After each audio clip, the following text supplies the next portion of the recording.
There's been many educational games for many different consoles around the years, but today we're going to talk about the health games.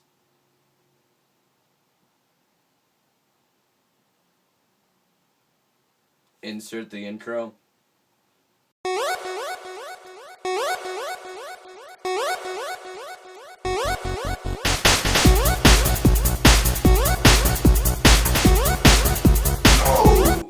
Don't play that game.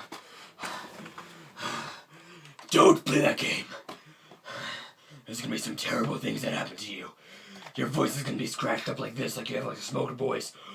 Oh man. Your beanie's gonna be dyed green and it's gonna shrink, man. It's gonna shrink. Who are you? I'm you, 25 minutes into the future. Don't play this game. What?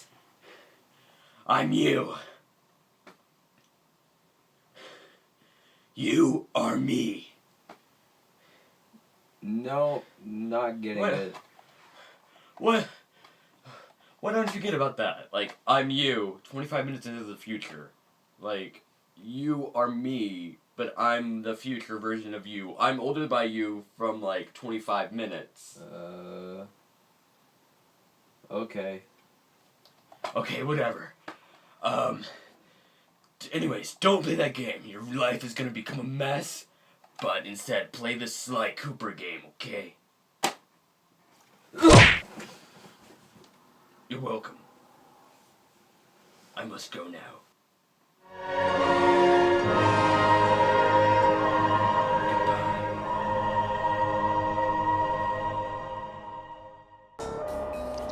When people talk about PlayStation 2 platformers, everyone talks about Jack and Ratchet. Where's the love for Sly? It's 4:20 a.m. in the city of Paris. The citizens of the home of the Eiffel Tower are resting peacefully. At night, however, not everyone is asleep. In the darkness, thieves and bandits own the streets. The police are helpless. It's up to you to save the city. Wait a second. Nope. Got. Wait a minute. It's not up to you to save the city, it's up to you to rob it blind. Of course, at the same time, you'll have to deal with that pesky business of stopping 5 nasty guys and gals in the process, but you'll make off with some very nice loot. Sly is his name, and Sly Cooper and the Thievius Raccoonus is his game. Well, his first. There's been sequels. Sly's not your normal raccoon. While most are going through our picnic areas and garbage cans, Sly has his eye on more valuable items. One of the most valuable items that Sly wants to get his hands on is the Thievius Raccoonus. Hence the obvious title of the game. A book written by his ancestors which describe moves and abilities that will help Sly become a master thief.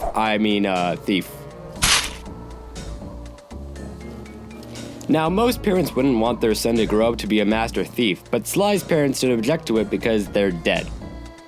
Killed by a group known as the Fiendish Five.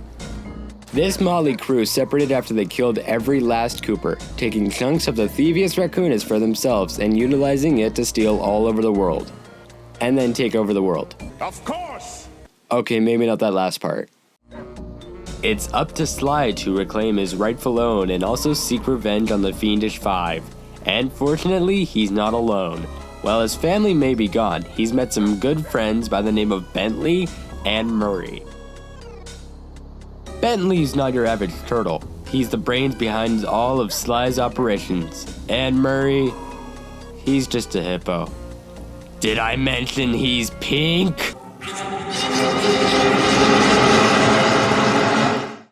This group of heroes is set to rob all over the world, including Paris, Russia, China, and the United States, to accomplish their mission and to avoid being captured by the cops.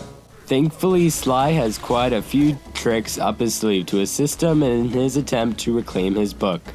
He carries around a Cooper family cane, which allows him to not only whack the crap out of enemies, also latches onto things so Sly can climb up pipes and also swing from branches. He also has cat-like reflexes. Cat raccoon? He can jump and land on incredibly small platforms with his ninja spire move. Of course, if those were all his moves, it would stink. During the game, Sly has the opportunity to recover a piece of the Thievius Raccoonus before the final boss confrontation at the end of the level. This opportunity comes in the form of clue bottles that are scattered randomly around the level. Some of their locations are painfully obvious, but for the most part, you're gonna actually have to hunt for them. The bottles contain clues that Bentley then turns around and decodes, the end result serving as a vault code. Your next obligation is to find that vault, then punch in the code. Presto, you've learned a new move. Nice job! You got it! If you come down through the fire escape and head through the parking lot, we'll be waiting in the getaway van.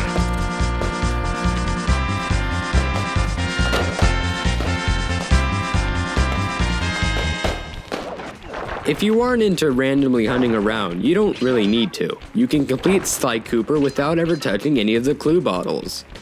Keep in mind though that even with searching them out, this is a short game, averaging in about 7 hours for myself.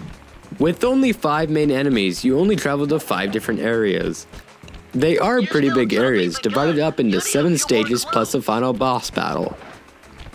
But most stages should only take you about 15 to 21 minutes at the most. Some things like races that Murray drives in or certain goals to complete can take less than 5 minutes. This isn't necessarily a bad thing, but it's one of the worst parts of Sly Cooper. I wanted it to be longer. I wanted more to do. Sure, I could do some more of the clue bottle quest and a few sprints across the level, but that's about it. Once Sly Cooper is done, it's done. But at least you'll have a lot of fun that way. Each area of the game is based on the character that you're fighting. An evildoer named Panicking would obviously be found in Europe, and the voodoo queen Miss Ruby is right at home in the Caribbean. These kinds of fun environments really spice up a game that could easily have been very dull. Each area uses its own uniqueness to make Sly's journey different each time. Outside of the length, Sly Cooper is also a little lacking on actual thieving.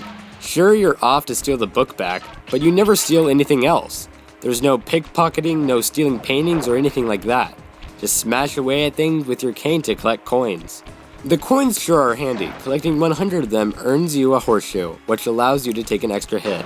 Sly Cooper varies from most other 3D platformers in that you can only be hit once unless you've earned a second or third hit, which means you will probably die a few times. Sly also can't swim, so swim at your own risk. Even sneaking seems to be an afterthought. Only a few enemies are designed to be avoided, and the rest you have to face in combat. At least they all go down in one hit. Great games are usually accompanied by great graphics engines, and for the most part, Sly Cooper is no exception. Outside of some minor graphical blurring and slowdown, the engine holds up very well. They even have an HD collection on PS3 if that makes you happier. The game also comes complete with a cel-shaded look, but don't let that frighten you off. Unlike most developers, the people at Sucker Punch were actually capable and seem to know what they're doing with this cartoon-style look. Sly, Murray, Bentley, Carmelita, and all of the various bosses you face all look great. To tag along with the great look, each character has a fantastic voiceover, especially Sly. The dialogue is written very well and really fits the theme, and so does all the voice actors. While short, I really love Sly Cooper. If you haven't played Sly Cooper, this is one you'll want to pick up. I'm not even a big fan of platformers in general, and now I own almost all of the major ones for the PS2. It's like a gateway drug into a genre that's so great on the PS2. Don't hesitate, this is a cheap, great game.